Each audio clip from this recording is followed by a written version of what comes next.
నేనేనండి. ఏం చేస్తున్నావు? పొలానికి గండి కొడుతున్నానండి. ఇప్పుడు గండెందుకు?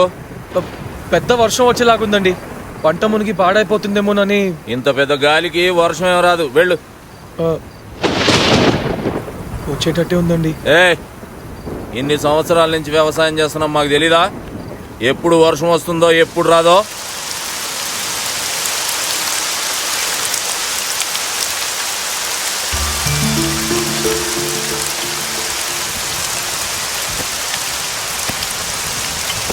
నరసింహ, మన పొలానికి కూడా గండి కొట్టరా. అవసరం లేదండి, మీ పొలానికి కూడా నేనే గండి కొట్టేశాను. మీరు వెళ్ళండి సార్, తడిసిపోతున్నారు. నేను చూసుకుంటానుగా.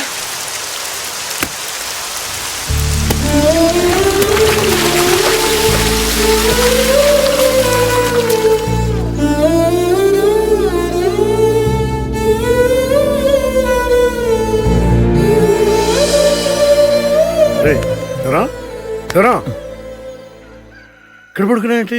అవును, ఇక్కడ పడుకున్నానేంటి? మనసేం బాగాలేదు మాస్టరు. అయితే నీ మనసు బాగుండే మాట ఒకటి చెప్పనా? నీ చెల్లెలు ఫస్ట్ క్లాస్ లో పాస్ అయిందిరా. నిజంగానా మాస్టరు? అవునరా. సిరమా, నిండు నూరేళ్ళు సుఖంగా ఉండు మాస్టర్. మీ అన్నయ్య దీవించినట్టుగా నీకు నచ్చిన వాడిని చేసుకుని సంతోషంగా జీవించు. నేను కావాలని అలా వచ్చేసింది అంతే. అలా చూస్తావేంట్రా? ఇదే నా కూతురు అయి ఉంటే రైల్వే స్టేషన్ రాసి ఇచ్చేవాడిని. నువ్వేమి ఇస్తావు చెప్పు? అంత మోమడ పడుతున్నారేంటి అమ్మాయి గారు? గాజులు కావాలా, దుద్దులు కావాలా? వెళ్ళి అడగండి. అడగండి అమ్మాయి గారు. ఏం కావాలమ్మా?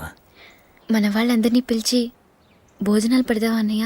మన వాళ్ళేంటమ్మా, ఊరందరినీ పిలుద్దాం. అన్నయ్య. ఏంటమ్మా? అందరినీ అంటే సంతోష్ని కూడా పిలవచ్చా? అందరితో పాటే అతను పిలు. డౌట్గా ఒప్పుకున్నాడు, జాగ్రత్త.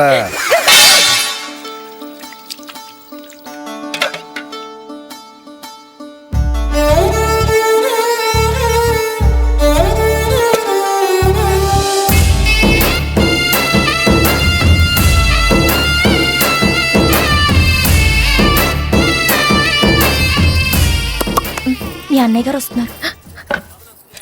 మొహమాటం పడకుండా శుభ్రంగా తినండి.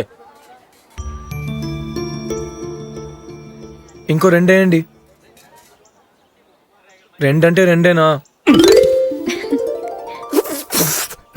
అక్కడ గేదె కుడి దాగుతున్నట్టుంది, దాన్ని ఆచరండి. రౌండ్ రాది, గేదె కాదు. ఆయన అంది కూడా మిమ్మల్నే, గేదెని కాదు. వడ్డిస్తూ పోయారాలు ఒక రేటు జాగ్రత్త.